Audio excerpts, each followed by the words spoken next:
I hope you guys are ready to talk about some legendary heroes, because I am, because yes, the good old Fateless team, always giving us some good old presents closer and closer to Christmas, dropped a amazing little video that we are going to go over and see what is up for grabs, because it's a bunch of legendary heroes with their kits on Showcase. And as Simon will say, and I will kind of put it back a little bit for you guys, these kits might change, right? But it is going to give us maybe a small glimpse of what is to come in the future. And the thing is, it's really important because these kind of decisions, and especially this video, helps towards your Godforge quests. Because you got to remember, at the end of the day, if you start into your Godforge quests right now, you could be potentially summoning any legendary hero that is in the Strength, Wisdom, or Cunning. So that is the red, blue, or green affinities in Godforge, right? And that means if you see them in this video, you could have that one hero you really, really want to, obviously, on your account. So we're going to go over all of that. So smash like, comment, and subscribe. Let's just dive into the fun stuff, right? And we will start off with just some tips and tricks on this Godforge quest, because I'm just starting to do it nice and passively, and I've got some summons here for us, which we could do some 40 summons live for everyone. And the best tip and trick is pretty simple, right? When it comes to these quests, there's two ways of approaching it. If you are going to be online and you have free time and you can honestly watch some Netflix, watch some anime while doing it, the best quest to always go for is the 1 minute ones. The amount of actual time to resources that you get outweighs any other. However, if you're going to go to sleep, if you're going to go to work, you can't be on it for a good amount of hours. This is where you're going to use the mid and long-term quest to fulfill that void, so you're still going to get something when you come back and you're active and you can actually start earning it, right?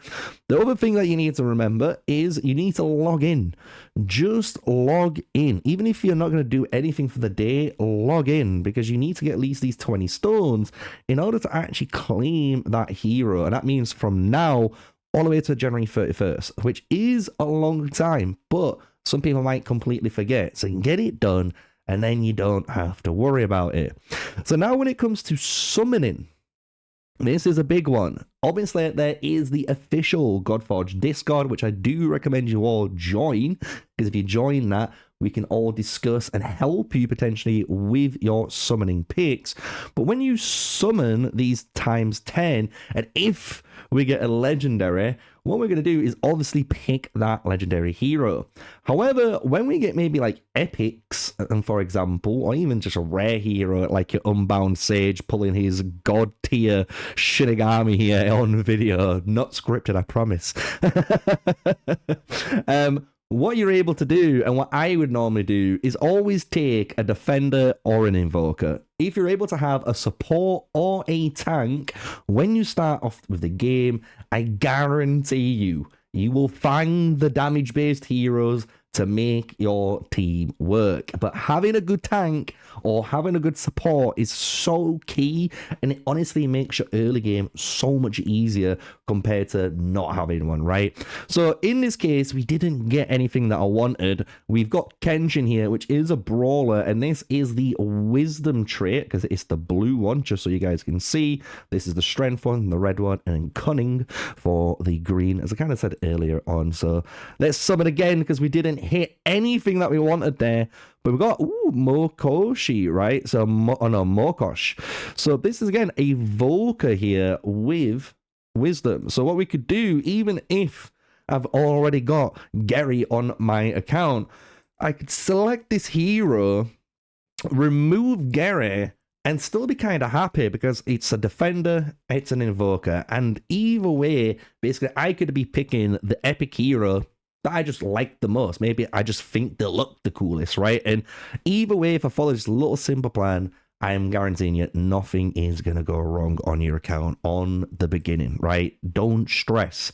It's only the beginning. There's a long time ahead of us, guys. So let's summon these last 20, see if we get something cool. And then I've got one other thing to talk about with this quests, and we can get into the fun, brand new legendary heroes from the Fateless team. And we didn't hit anyone there. So it is what it is. But obviously we can come to the next day, right? So one thing to obviously talk about is these quests. When you're basically questing, just make sure if you're online, if you're available all the time, do the lowest quests. Just do every quest that takes 1 minute and 5 minutes, and I guarantee you over time you will actually outgrind anyone doing the long timers, right? However, if you're going to go to sleep, if you got to go to work, if you got to do anything, right, there is these other quests which are 1 hour longs, 4 hour longs, 8 hour longs, and you can trigger those quests and not worry about it because you're going to be asleep in the game. The mini game is going to be doing its thing, and when you wake up, you're going to get some good old rewards. So honestly, this is going to complete itself over time. I honestly would not worry at all when it comes to these quests. I think over the days that you're going to have, you're going to complete it. The only other tip with those days is obviously make sure you log in 20 times. You're going to need to log in 20 times in order to claim your hero. You can see how 2 out of 20 is up there, and this is the same down below. The only cool thing that we was talking about on the Discord, and again, you should always look out for, is these weapons. Even though you are tempted to get legendary weapons, and I will tell you, some of these legendary weapons are very powerful and they are really goddamn cool, especially Forge Fire really does have my attention, I'm going to be honest. But even these epic weapons, you don't want to ignore. Some of these epic weapons, even for certain builds, and many players will agree, could be insane. Like decreasing the target's turn meter by 10%, and if it's affinity locked properly, you're getting 11% when placed on a disable.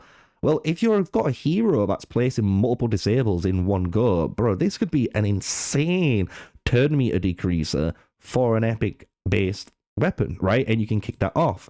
Same with stuff like this. If you've got a multi-hitting hero, you're going to be doing 20, or if it's obviously like affinity locked correctly, 22% increased damage on each of those hits. So if you're doing, you know, say 100 damage, you're going to be doing obviously 122 damage now each time on all those hits, which is so sick that you're just getting this free bit of damage. So don't overlook it. Obviously, if you feel like, obviously, you want a legendary, go for legendary. Because at the end of the day, as many people tell you, you're going to get 55,000 Aether to play with, right? And you can choose 25k here, which is one of the legendary weapons. You can go over here, which is the portrait, which I would recommend picking, even though people will hate me saying it. These are legacy rewards no one is ever going to get, and I can pick one too, and I am going to put a poll on the channel so you guys can even vote which one you think I should go for on my account. And then the imprint, right? The imprint's 25k too, so you can see in reality they give you enough resources to make sure you get a legendary on everything in the game and get the portrait. So don't stress. You will be able to do it. It's easy as pie, right? So with that, let's get into the cool stuff now. We're going to get into our good old reaction because we got Simon here, and Simon is going to be speaking, so you'll be able to hear him as well, talking between, obviously, these skills. But any of these legendaries that we're about to see, you got to think, they're going to be able to be picked up on that Godforge quest as long as they're not an eternal hero. So that means, really good example to land on, Kamatos here is not going to be able to, right? Kamatos is not able to be picked. He is eternal, and you can see that because of this little purple symbol here above, right? So this is the eternal one. You can't get any of those. So let's dive in. Let's dive in. I can't wait any longer.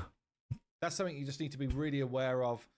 Any of these kits that I talked about today could still be different when we go into live. And that is a really big point. Make that clear.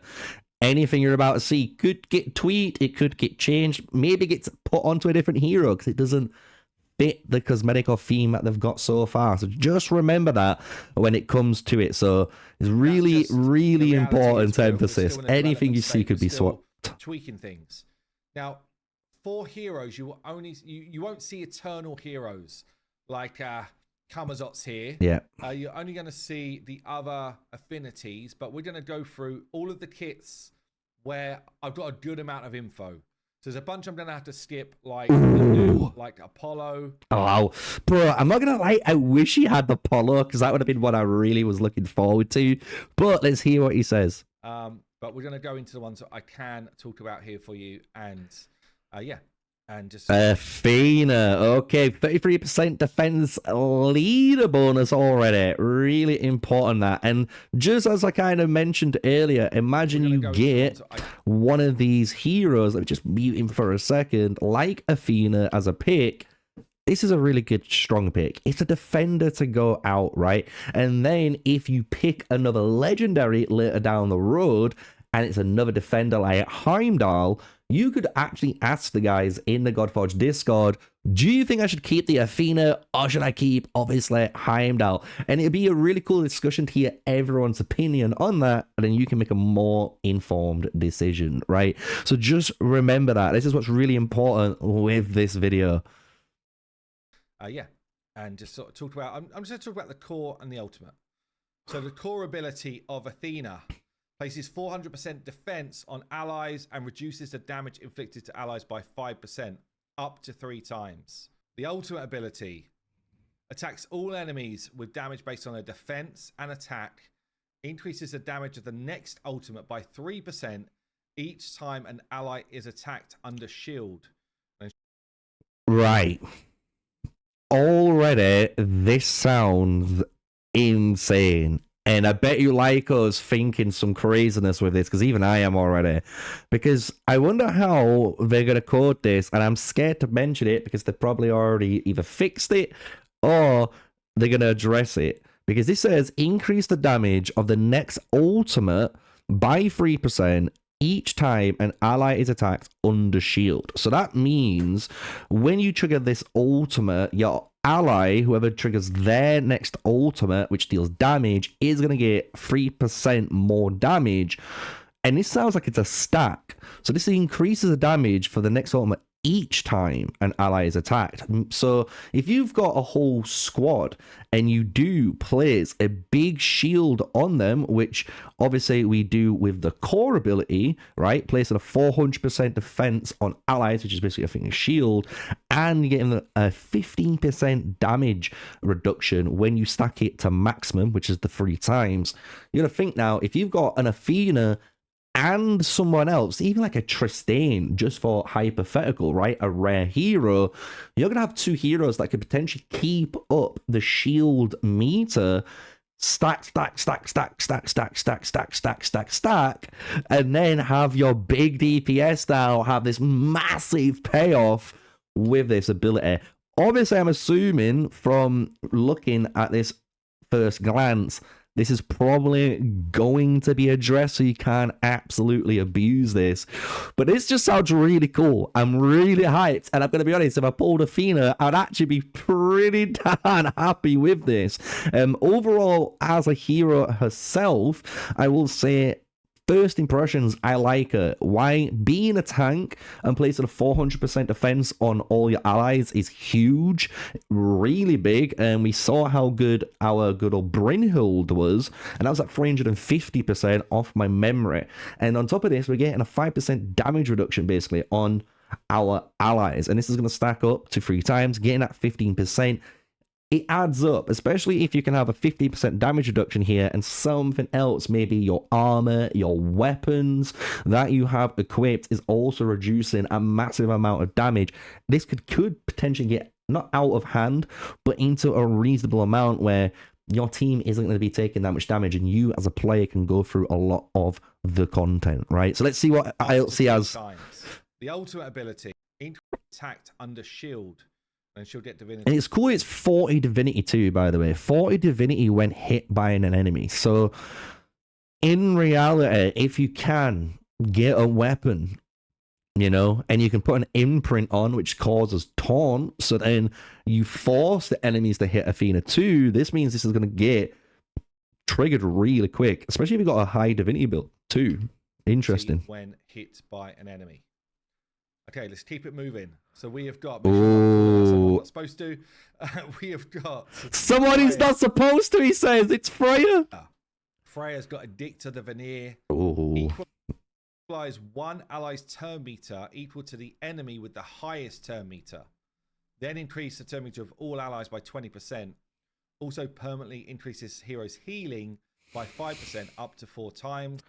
Okay, let me first read this. So you equalize one ally's turn meter equal to the enemies with the highest turn meter. So this basically means whatever ally this is picking, so if you can choose, that's really cool. So if you can choose what ally this is picking, you would always obviously pick the lowest, because that means you can grab your lowest turn meter hero down here, right? And then you can get the enemy's highest, and then you pull them together, right? Which is obviously could be really important, because if you've already got, for example, if they were turn 1, like they're next in turn, but you've got 2 heroes straight after, well, if you equalize, we've just stolen turn order, and we can maybe do some extra buffs, some extra damage. We can set up with our second and third hero.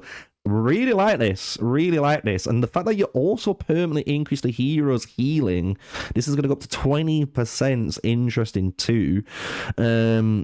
Maybe with her ultimate, it makes more sense, or maybe even with her basic skill here, but he's only showing 2 of these, or even the passive, right? But this is something we might have to keep an eye on. People know of the Avenger set, so Avenger set will be probably changed, hopefully, but if it doesn't and you have that lifesteal, this is going to be great to have on her, just to give you guys a heads also up. Permanently increases hero's healing by 5% up to 4 times, and in the ult here, give your allies attack up and sharpen up 2 for 2 turns. Then attack all enemies. Got a bit of a bug here. But yeah, then attack all enemies. Increase the attack and crit damage of each ally by 10% up to 5 times. Oh, wait. Now, Freya's kind of cooking. So this is an attack up 2. Really powerful buff here that we can have on our heroes. And then the sharpen 2, if I can remember correctly, is crit based as well. So you're basically giving an attack up 2, crit 2 on all allies for 2 turns. And then you attack one enemy. She's initiative based here. So it looks like you want to build her with high initiative potentially, and divinity, which could be really interesting. But it says when healing an ally. So from what I can assume here from the kit, as you guys probably will assume as well, the other creators, this is obviously the buff spell. I'm assuming this A1 can heal, and if not, it's her passive, and this is going to heal probably maybe when you're placing these type of buffs on allies, because in order to get this going, you need to be healing allies. We've seen 0 healing skills, that has to make me assume the other one's going to be healing, right? So interesting. She's really cool though.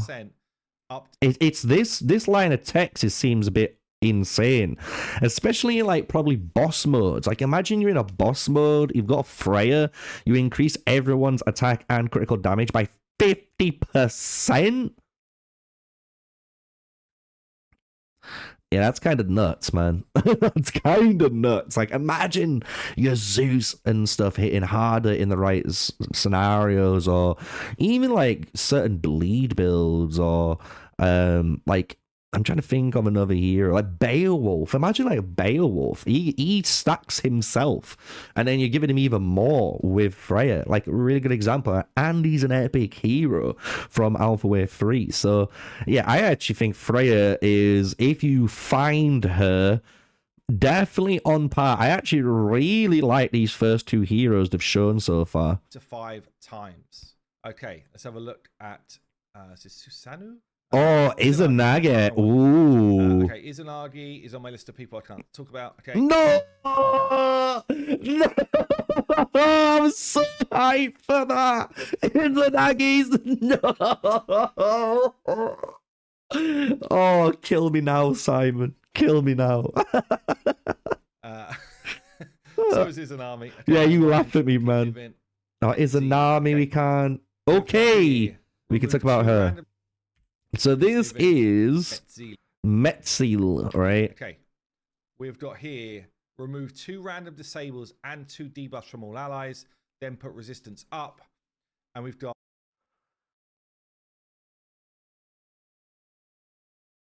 Oh, so this is really interesting hero. all defeated allies with 40% health and turn meter and restore 20% of each. So this is like a utility support hero, right?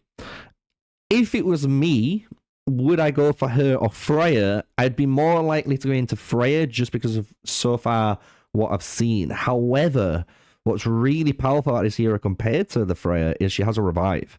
And we've seen, especially in the alpha, how important having some sort of revive is, especially in certain comps and what heroes you have available. It just lets you get through, again, the content. But she is a utility-based support, meaning like she is trying to change the tempo of the fight, right? If you get disabled or you get debuffed, she's removing those 2 and then giving you resistance up. So hopefully you shouldn't get those disables or debuffs again in the future. That's kind of the aim for it. And this is for 2 turns, right? So it's a decent amount. I wonder what her A1 is going to be. I wonder what the passive is going to be as well. But she definitely seems to be one of those heroes very similar to maybe like our good friend, what's her name now? Pandora. Very similar to Pandora, where maybe it's very situational, but where you get and you learn to use her and she has got the right formation, you know, of heroes. I bet you she's going to be a really fun to use, but not one that's grabbed my attention as the other 2 so far. Athena was insane. Athena was really good, and Freya was. And turn meter and restore 20% of each ally. So yeah, this bit here, I don't know about. This is being really funny because I bet you the more veteran players will be laughing at me saying this, but I'm assuming this is going to be really important in certain boss dungeons and maybe in PvP with destroyed HP, but I'm assuming this is going to be specifically for a boss, right? Some sort of mechanic in the game where you are going to be going against destroyed HP, and having this type of hero to restore that is going to be kind of pivotal. So really interested to see how she turns out, especially on the content. Massive ult, actually. Quetz. So Quetz was in the alpha. Quetz was so good. Turn meter boost and a speed up for 2 turns on the core. And then the ultimate is basically give you a bunch of buffs. Attack up, sharpen up, accuracy up for 2 turns. So I will tell you now, Quetzalcoatl here, if you pick him up, is a monster, man. He is a monster. Why? Yes, he is a buff machine, and if you have the right weapons and imprints on him as well, guess what? He can be an absolute healing machine too, which is kind of disgusting. What's really cool about this hero, and this is one thing I have really liked when it came through Alpha Wave 3, is his leader bonus. Even though we're talking about obviously his 2 skills here, his leader bonus is something that you really want to pay attention to, because we are gaining 21% bonus speed in all battles, right? So if he's your leader, anywhere you go, 21% more speed. And that means then for you as a player, you can be a little bit more greedy. And I mean in stats. You can go for a little bit more crit, make more damage, a bit more HP. Whatever your scaling is, you can go for that, because he's actually going to be your enabler. He's giving you that 21% that you were missing. And what's really cool about him as well, as you kind of see here, is that speed up too. So he just gives you, as Simon says, insane amount of buffs, and he is a really good all-star. So highly recommend definitely Quetzalcoatl, Freya, or Athena. All 3 of them really good heroes so far that we've been shown. Attack up, sharpen up, accuracy up for so insane. Will increase the ally with the highest turn meter by 50% when this hero's divinity reaches 100%. Oh, it's actually pretty juicy. Pretty juicy. Mm-hmm. Okay, Ra's had a skill change. You might have seen this in a bunch of other content creator videos. So this is what's interesting. Ra has had a change, and what's interesting, I haven't seen it because I've been too busy on my main channel, right? So I'm going to see this for the first time and see what's happened. Definitely go and check out other content creators. They are talking about how to do the mini game efficiently. Really worth taking a look. Attack all enemies. Okay, with 75% chance to place players 2 for 3 turns. If ability defeats an enemy, because it's cooldown by 1 turn. Here, attack. Okay. All enemies with a 75% chance of placing Blaze for 3 turns. If this ability defeats someone, decrease its cooldown. And then the ult attacks all enemies 3 times. Each hit has got a chance of placing defense down and vulnerable down on each. So I do like Ra.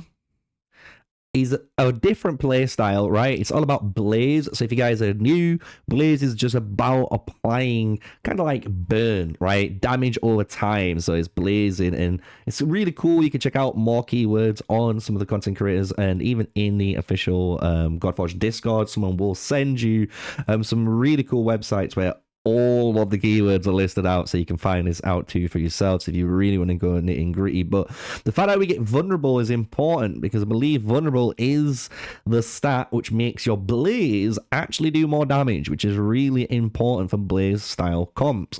I personally, if I pulled Ra, would be excited because he's a really cool hero, and if you love Ra, obviously you're gonna pick him. But when it comes to, like we were kind of saying earlier on, with the good old thing we've got here, the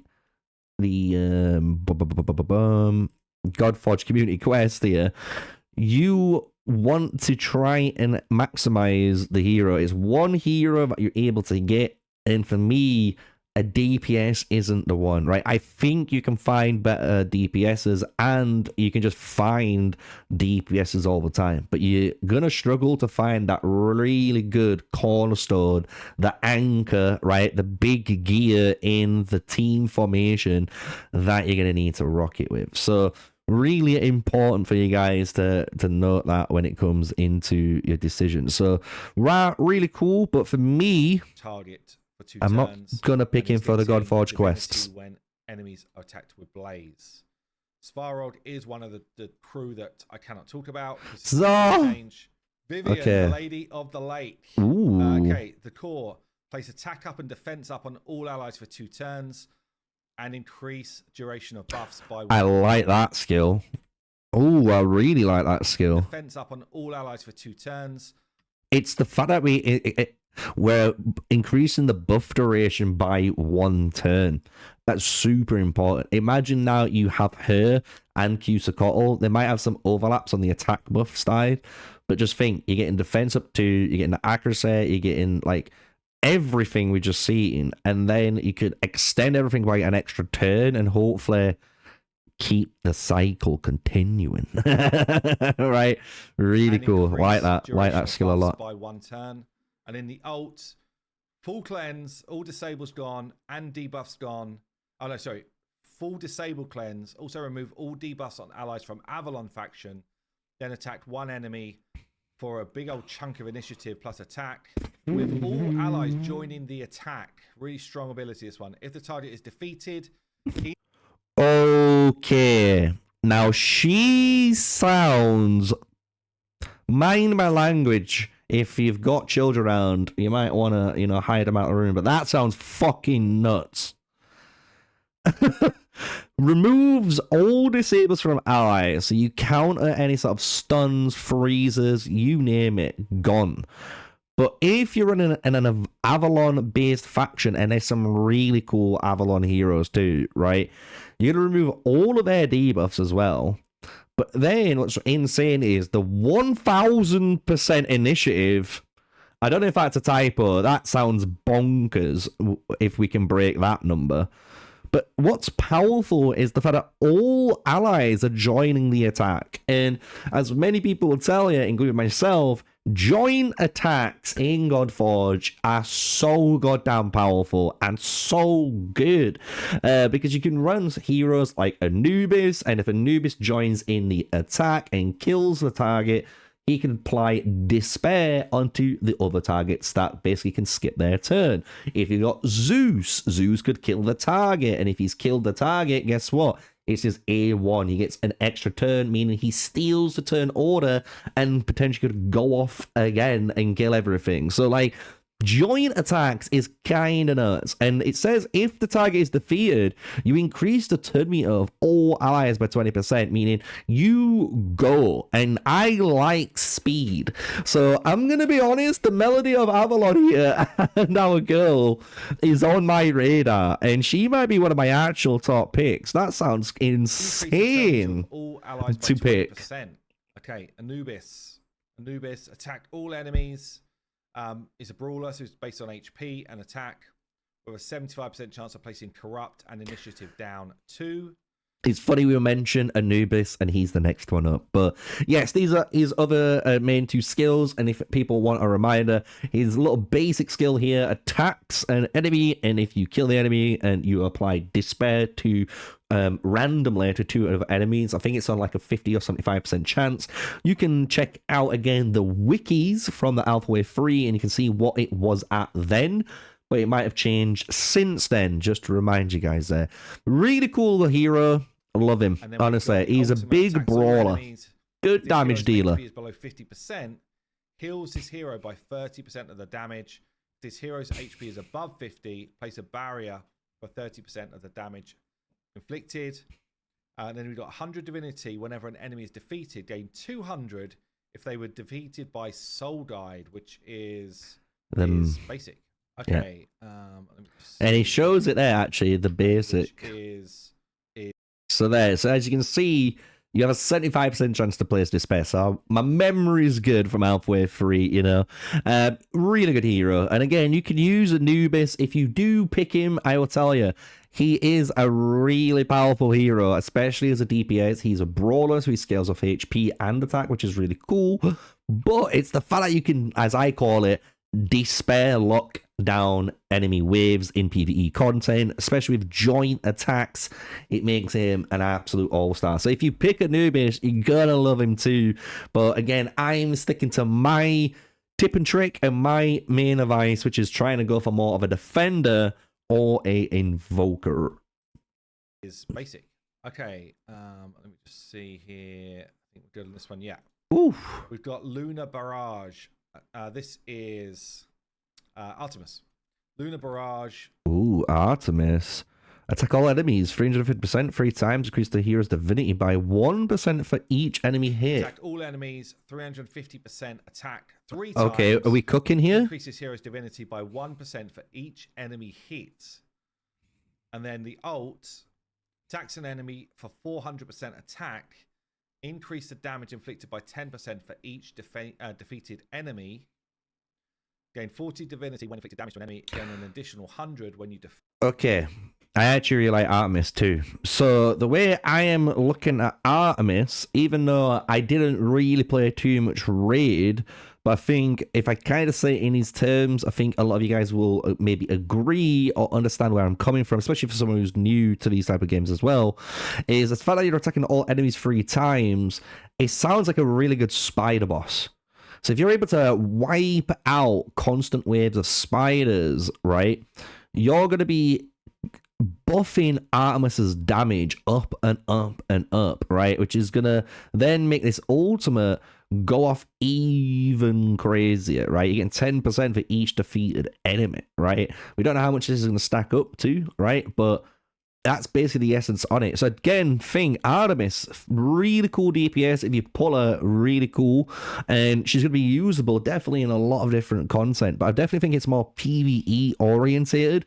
We would have to wait and see what this skill is and this skill is for obviously her to be picked.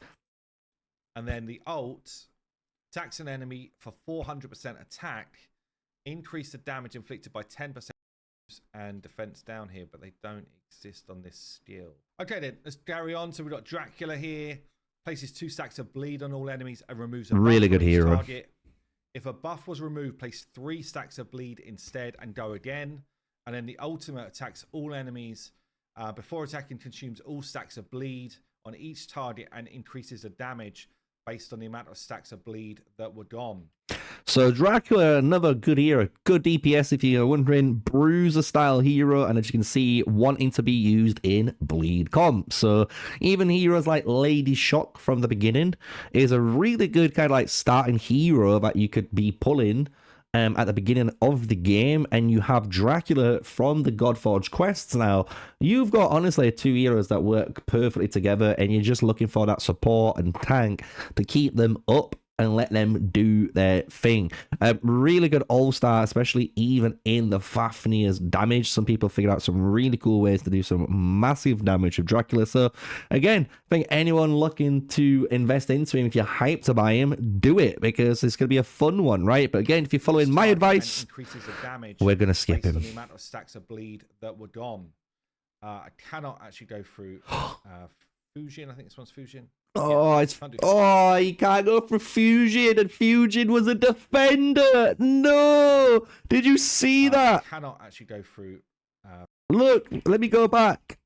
Frame by frame, we've got quick eyes, man. We played Call of Duty for too many years, man. Like in Counter-Strike, we've got eyes of an eagle. I'm telling you, what? We need to go forward. We'll press play again. Press play again. We'll pause it. We've got the reaction. Actually go through Fusion. Here we go. Look. So yeah, defender. Oh, I would have loved for him to go over this hero, because again, I'm looking for defenders. So it'd been really interesting to see what he does. But hey ho, let's go. If you get him, you get him in it. What's Fusion? Yeah. Can't do fusions. Let's do Hades. Make sure it's not on my list. Okay. Hades, with a 75%. It's the man himself on screen. Which two of him. Basically, if Despair's out there, this hero cannot receive positive buffs or effects whilst under, or the enemy, sorry, cannot take buffs. The duration is reduced every time a buff is tries to. Yeah, it's really powerful. So basically what it says is you attack all enemies and you have a 75% chance to stop them for one turn, basically applying any sort of buffs.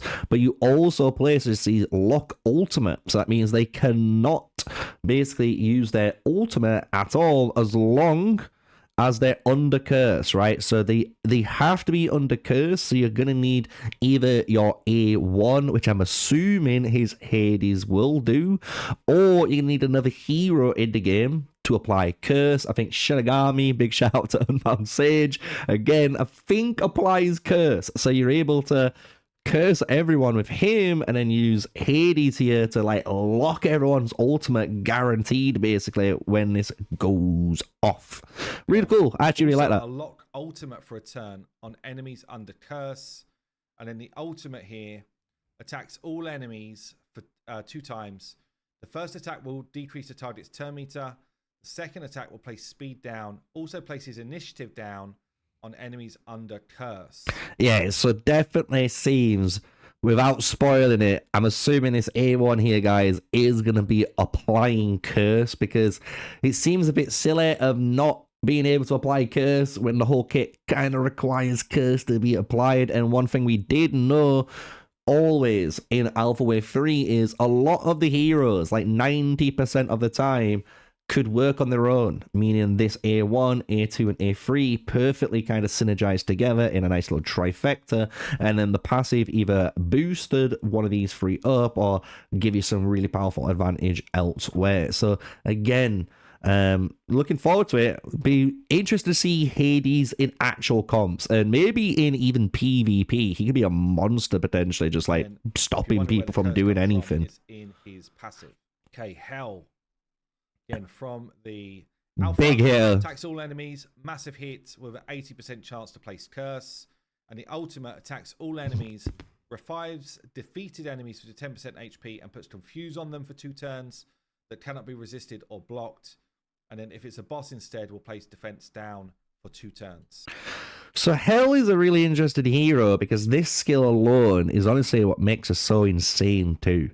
The fact that it's got 2 modes. The boss gets defense down too, because obviously the boss can't be confused. It's super powerful, man.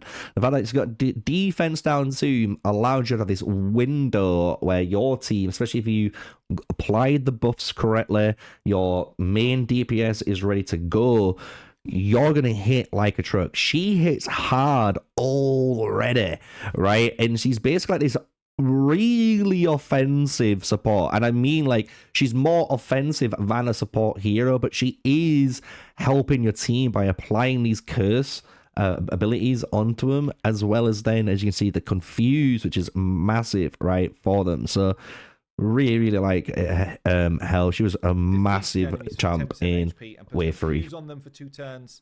That can shield on all allies. Then places defense up on all allies for 3 turns. Right.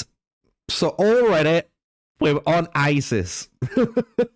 And anyone will tell you, if you pull Isis, I would honestly keep her. I actually think she is a monstrously good support hero. Like, she does so well because she applies a mend as well, probably still on her A1, which we'll hopefully maybe see in this video. But from Wave 3, she applied mend as well as giving you this shield, and as you'll see, she's able to resurrect allies too with the ultimate here. So revive all allies with 50% and 50% turn meter. And what's cool is if you run Horus, which a lot of us did, he gets revived, he gets Radiance 2 placed on him, which allows him to obviously reflect, I think it's 20% of the damage back to the target as well. So especially good when you pair both of them two together, because Horus also, if you guys are wondering, does contain synergies with our good friend Isis here. So really good hero. If you pick her in your summons in the Godforge quest, don't hate on it, because it is going to carry. She was a beast. HP and turn meter. And then if Horus is around and is revived by this ability, place Radiance 2 on him as well. Okay, on to... Oh no, Lamash 2 is not in the mix. So. No, man. Oh, someone needs to clip me and highlight real me every time this has happened, man. Oh my god, I just wanted to see this really cool hero, what he does, and he's not allowing this. I bet that's how everyone felt. Mash 2 is freaking cool. Just show us, don't just tell us. Let's go for Loki. Loki. Okay. Right. What have they done to this hero? Because before, I'm going to be honest, he was trash. He looks cool. He seems cool. But he was trash, right? So before, he was placing charm on everyone. And then he was trying to taunt you to then not take damage. It was so weird, but then nothing made him tanky. So yeah, right. So now we get to play sleep on all enemies, and if the target's already under sleep, we increase the duration by 1 turn. Oh, I like that, because if we can get a good sleep comp, and imagine Pandora. If you can place a sleep, use Pandora to spread the buff so everyone's got sleep on, and then use technically this core ability. Now it's a 2-turn sleep, and then this obviously brings it down to 3 turns. You gotta wait, but maybe we can try and think of something else again to extend it again for another turn. So that already seems better on paper. So what does his ultimate say?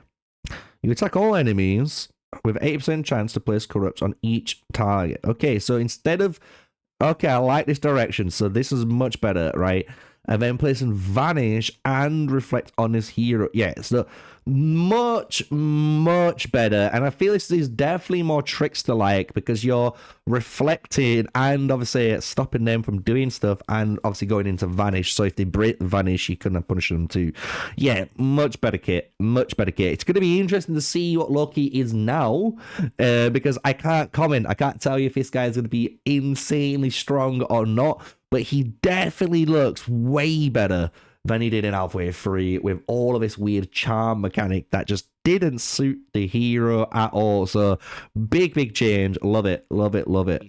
Ultimate here attacks all enemies, puts an 80% chance of corrupt for each target for 2 turns, then places Vanish and Reflect on this hero.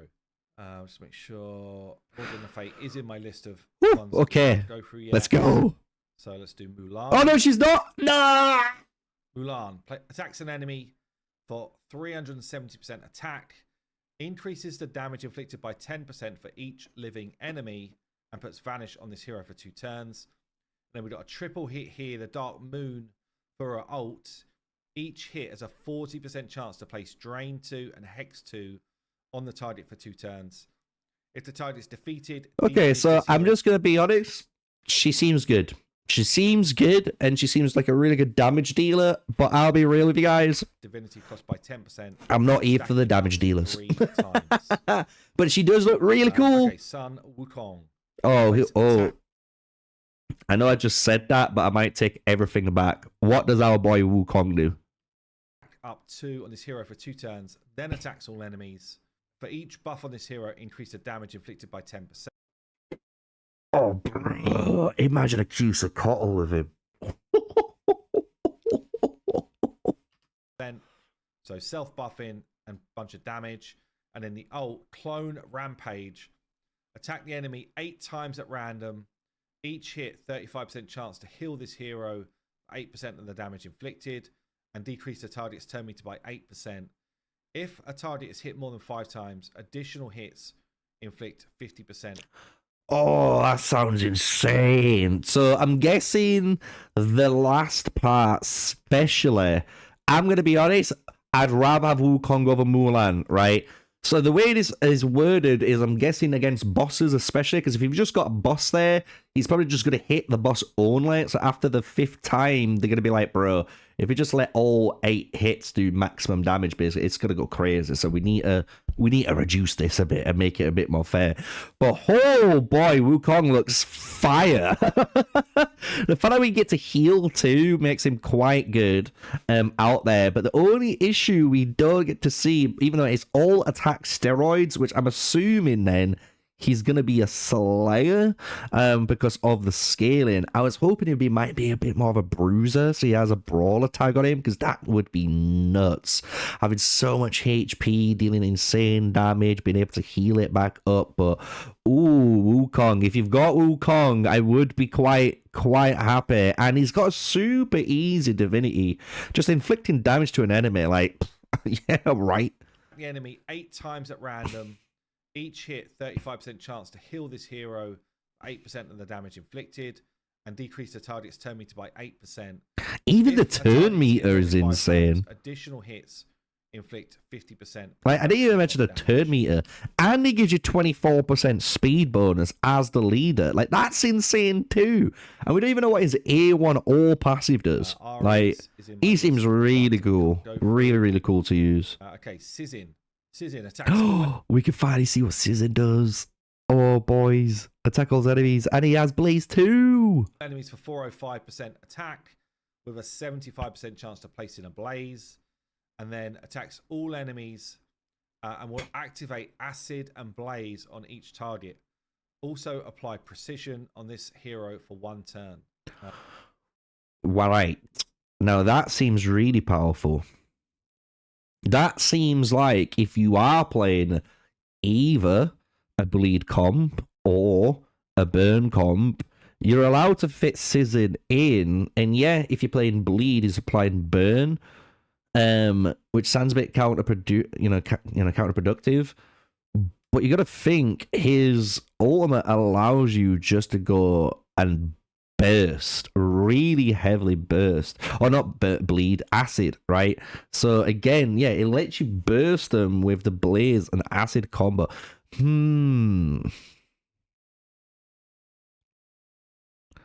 That's interesting.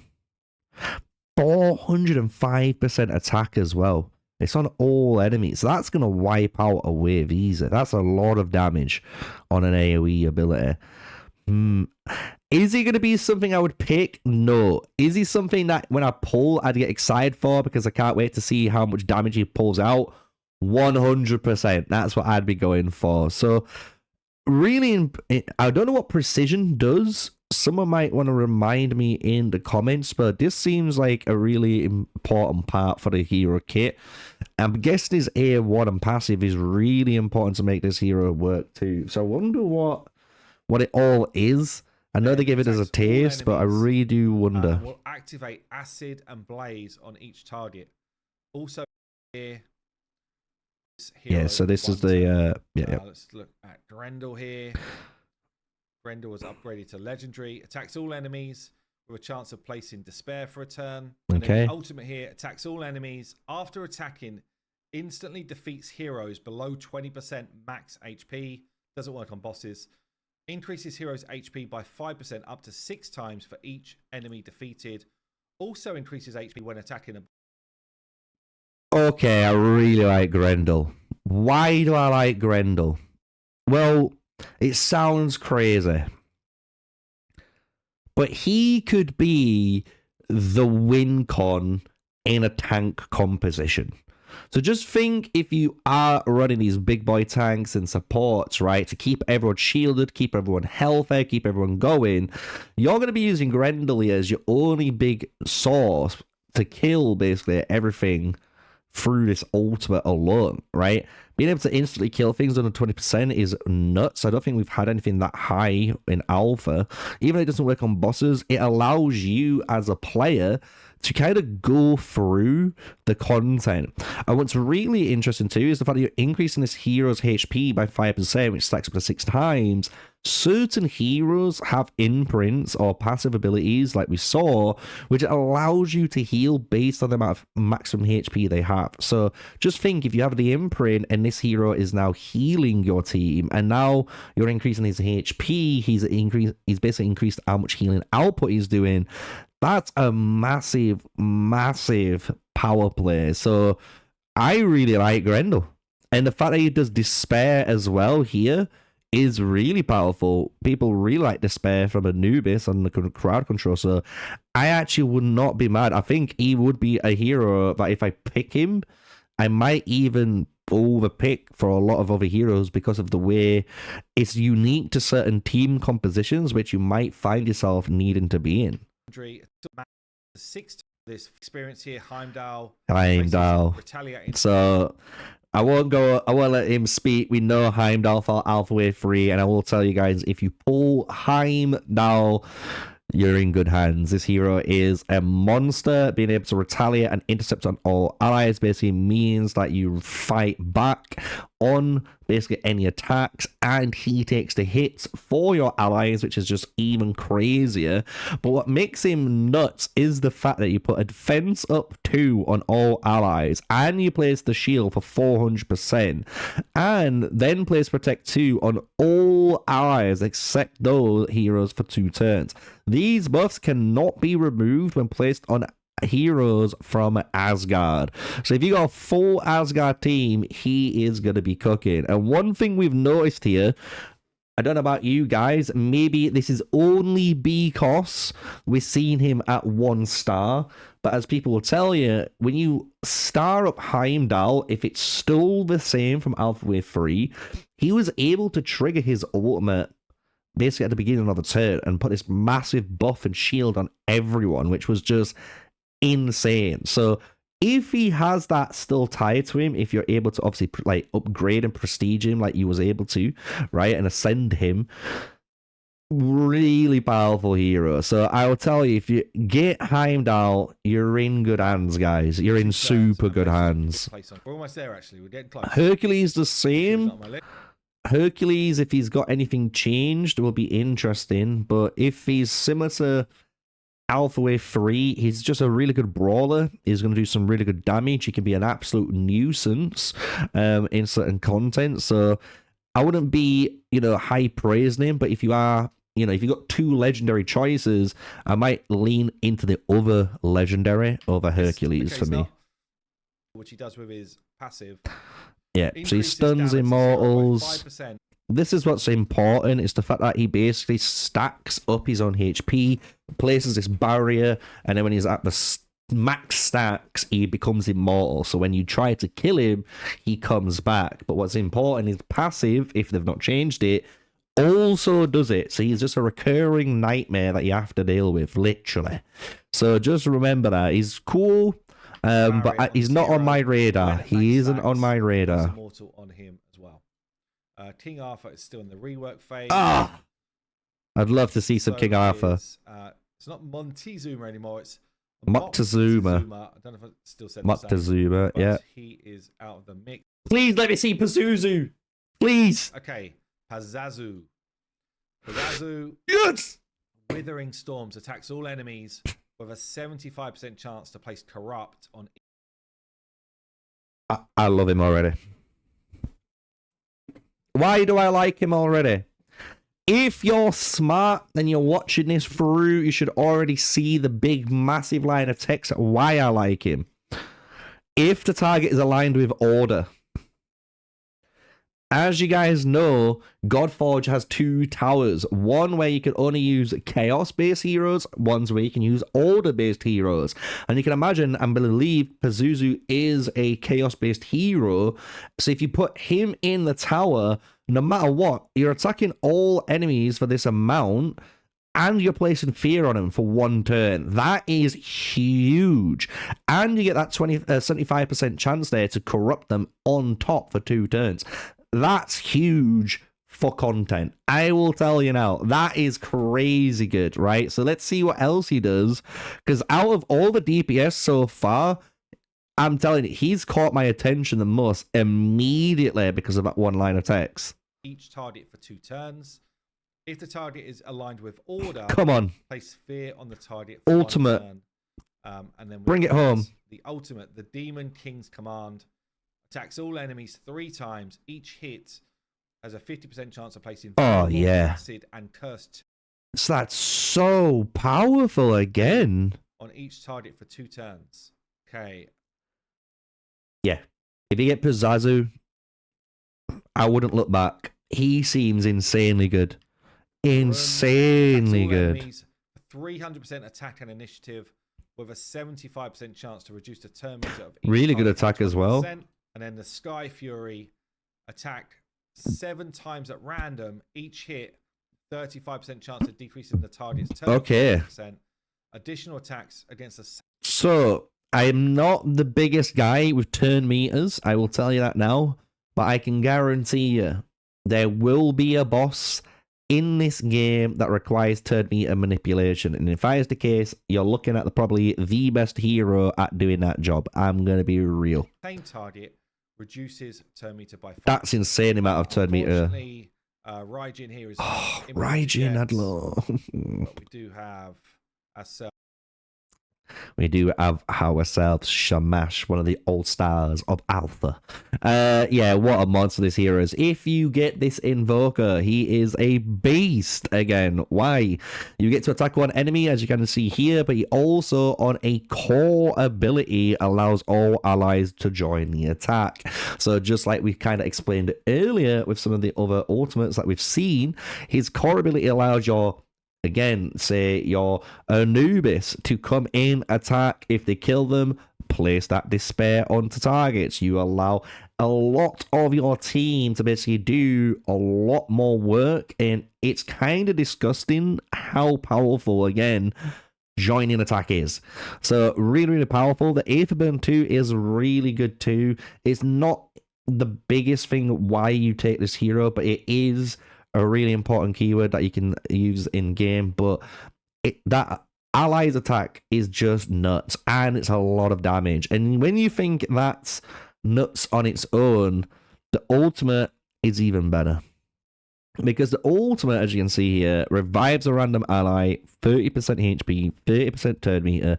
Then you place Radiance 2 and attack up 2 on all allies. And this also means, as you can see here, you heal all allies for 50% HP, and whatever you don't heal, you get a 50% shield equal to the overhealing, right?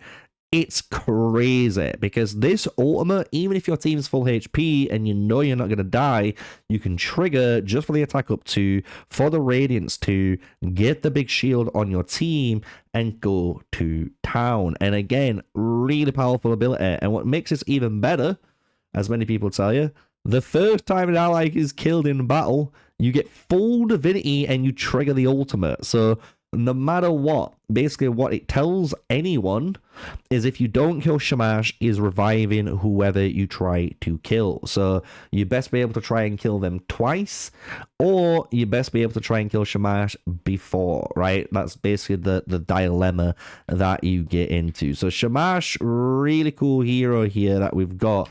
And then we're moving on to the next one. And then the is this Yang? For today, We have got Yang. Yeah, Yan Wang. Who is pretty gross, pretty gruesome. Dreadful Omen attacks an enemy, 280% and 250% initiative, and has a 75% chance to place a random debuff, either defense down, attack down, accuracy down, or resistance down.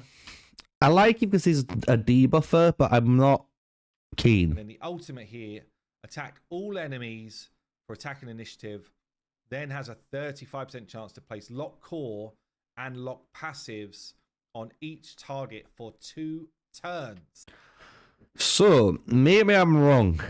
Maybe this hero is designed for PvP.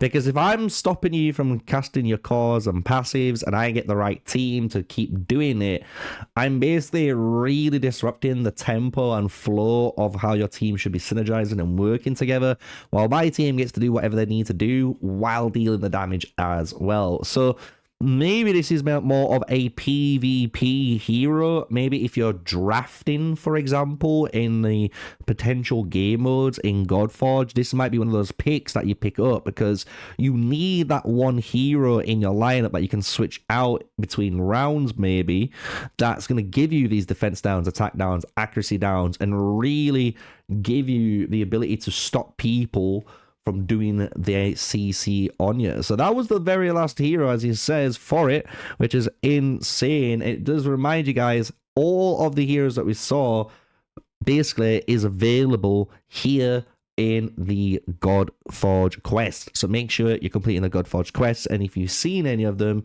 now you kind of know my opinion on them. The only thing I'll say, just to remind you and kind of summarize this video and kind of to finish it up, because it's a long one, is simply when it comes to your hero choice, you can either pick the hero that you want to pick because he's really cool looking, he's amazing, all of that jazz, or you can take my advice and pick a hero that's a defender or an evoker, so you have that strong tank, that strong support, so no matter what you start off with your journey, you've got a core piece of your team that you're going to need for variety of different content. So with that, you know what to do, guys. That is the end of the video. Smash like, comment, and subscribe. I know it was a long one, but hopefully it fulfilled an hour of your void, and hopefully those guys that have been watching it have been completing those Godforge quests while doing so. So until the next one, stay safe, guys. Stay sneaky. Peace out.